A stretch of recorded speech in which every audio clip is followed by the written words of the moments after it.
Spune-mi tu, mami, tu. Spune ceva la străbunicu. Străbunicu. Străbunicu.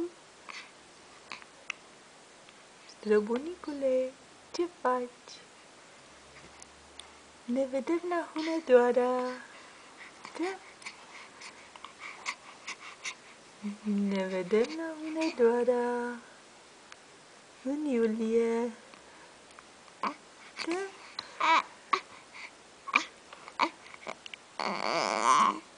Da?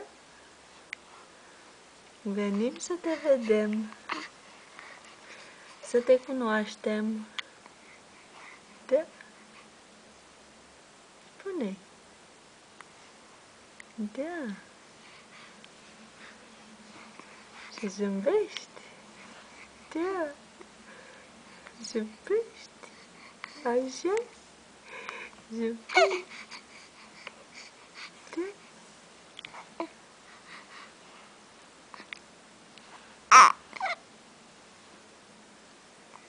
Spune, mami.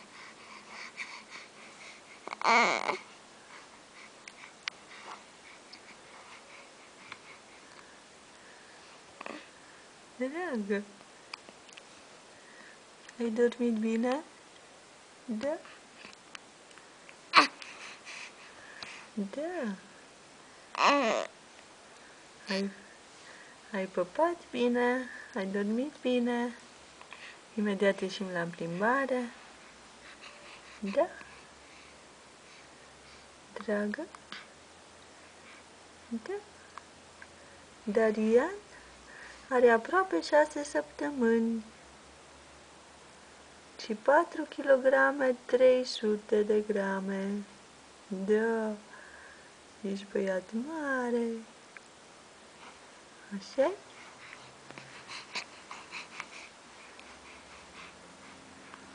Și cât o să mai crești.